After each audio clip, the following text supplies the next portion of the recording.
नमस्कार दोस्तों समय के साथ लोगों का किसी एक खास क्षेत्र में बहुत ज़्यादा इंटरेस्ट डेवलप हो जाता है और जिस क्षेत्र में आपका इंटरेस्ट डेवलप हो जाता है, अगर आप उसी क्षेत्र को अपने प्रोफेशन के रूप में चुनें तो वहाँ पर सक्सेसफुल होने के बहुत ज़्यादा चांसेस बन जाते हैं।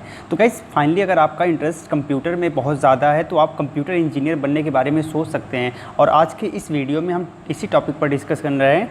हमारा टॉपिक है कंप्यूटर इंजीनियर कैसे बने। तो अगर आप इससे रिलेटेड कोई भी इन्फॉर्मेशन चाहिए तो ये वीडियो आप पूरा देखिएगा, अंत तक देखिएगा। हे गाइस, मैं अशोक सिंह और आप देख रहे हैं अलग क्लासेस। चलिए वीडियो को शुरू करते हैं।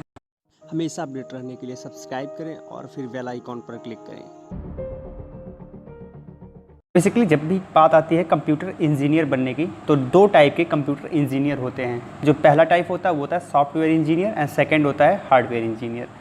सॉफ्टवेयर इंजीनियर यानी कि किसी भी सिस्टम को रन कराने के लिए जो बेसिक प्रोग्राम और सॉफ्टवेयर डिज़ाइन किए गए हैं वो सॉफ्टवेयर होते हैं। जैसे कि मान लीजिए आपको कंप्यूटर रन कराना है तो उसके लिए आपको विंडोज़ की आवश्यकता होगी, या फिर अगर आप मैक ओएस का यूज़ कर सकते हैं। उसके साथ ही साथ माइक्रोसॉफ्ट ऑफिस और भी बहुत सारे एक्सटर्नल सॉफ्टवेयर आपको चाहिए होते हैं। तो इन सब से संबंधित जानकारी आपको सॉफ्टवेयर इंजीनियर के अंतर्गत आएगी।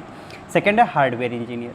इसका मतलब ये है कि जो कंप्यूटर के पार्ट्स हैं जिसे आप टच कर सकते हो, छू सकते हो, वो सारे के सारे हार्डवेयर के अंतर्गत आते हैं। तो उनसे संबंधित जानकारी आपको हार्डवेयर इंजीनियरिंग के अंतर्गत प्राप्त हो पाएगी। तो अब आपको ये डिसाइड करना है कि आप सॉफ्टवेयर में जाना चाहते हो या फिर हार्डवेयर में।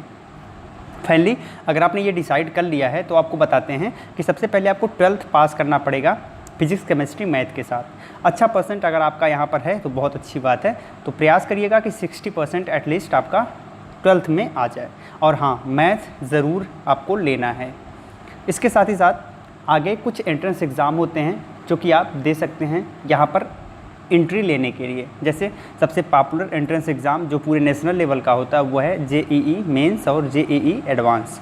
इन दोनों एग्ज़ाम के माध्यम से आपको एक अच्छा आईआईटीज़ भी अलॉट हो सकता है। इसके अलावा कुछ टॉप ब्रांड कॉलेज भी आपको अलॉट हो सकते हैं। वहाँ पर आपको काफ़ी अच्छी फैसिलिटीज़ मिलती है, काफ़ी अच्छा शिक्षा प्राप्त हो सकता है। उसके साथ ही साथ किसी भी स्टेट से संबंधित भी बहुत सारे एग्जामिनेशन होते हैं। जैसे उत्तर प्रदेश से संबंधित यूपीटीयू होता है, AIEEE होती है, बहुत सारी एग्जामिनेशन होते हैं। उनके माध्यम से भी आप एडमिशन ले सकते हैं, पर आप सबसे ज़्यादा ध्यान दीजिए जेईई मेंस और एडवांस को। इसके माध्यम से अगर आपका एडमिशन हो जाता है तो बहुत अच्छी बात है।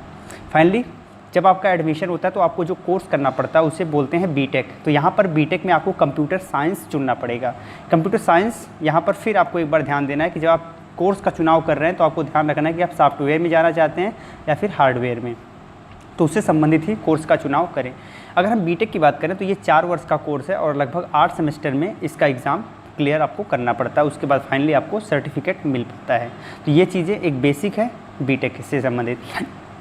जैसे ही आप बीटेक करते हैं फाइनली आप कंप्यूटर इंजीनियर बन जाते हैं। उसके बाद अगर आप चाहो अपने नॉलेज को और ज़्यादा इंप्रूव करना तो आप एमटेक कर सकते हो। ये एक मास्टर डिग्री है टेक्नोलॉजी में, और जब आप एमटेक करोगे तब भी आपका सब्जेक्ट कंप्यूटर साइंस से रिलेटेड ही रहना चाहिए। तो ये आपको ध्यान रखना है। तो जैसे ही आपका एमटेक कंप्लीट हो जाता है तो आप अपने क्षेत्र में मास्टर हो जाते हो और आपके पास काफ़ी इन्फॉर्मेशन हो जाती है कंप्यूटर साइंस से संबंधित। अब अगर आप आईआईटी से पढ़ रहे हो तो यहाँ पर बहुत ज़्यादा चांस है कि आपके कोर्स के दौरान ही आपका सिलेक्शन हो जाए, कोई कैंपस सिलेक्शन, कोई अच्छी कंपनी आपको हायर कर ले। अगर कोई अच्छी कंपनी आपको हायर करती है तो ये पूरा डिपेंड करता है कि उस कंपनी का वॉल्यूम क्या है, यानी उस कंपनी का बिजनेस क्या है। बिजनेस के हिसाब से कंपनीज आपकी सैलरी पे करती हैं। फिर भी अगर आपका कैंपस सिलेक्शन होता है तो बहुत अच्छा चांस है कि आपको 50,000 रुपये के करीब स्टार्टिंग फ्रेशर में ही आपको सैलरी मिल जाए। पर अगर नॉर्मल सैलरी की यहाँ पर बात करें तो लगभग 25 से 30,000 में आपको ज्वाइन करना पड़ता है। फिर धीरे धीरे सैलरी इंक्रीज़ होती है और लगभग 1 लाख रुपये तक आपको सैलरी भी मिल सकती है। तो ये सैलरी जो है आपकी डिपेंड करता है कि कंपनी की क्षमता क्या है और कंपनी में कितनी एम्प्लॉयज़ हैं, कंपनी का टर्नओवर कैसा है, और आपका अपना भी आपकी अपनी इफ़िशियंसी और आपके पास नॉलेज कितना है, साथ ही साथ प्रैक्टिकल आप कितना काम अच्छे ढंग से कर पाते हो। ये सब कुछ डिपेंड करता है, उसी हिसाब से सैलरी आपको मिलती है। तो गाइज़ उम्मीद करते हैं कि आज की इस वीडियो में आपको कंप्यूटर इंजीनियर कैसे बने ये टॉपिक पूरी तरह से क्लियर हो गया होगा। अगर वीडियो आपको अच्छी लगी तो आप शेयर करिएगा और एक लाइक भी कर दीजिएगा। पहली बार अगर आप हमें देख रहे हैं तो आप हमें सब्सक्राइब करके घंटी पर क्लिक करके सभी नोटिफिकेशन को ऑन कर लीजिएगा। बहुत बहुत धन्यवाद। जय हिंद।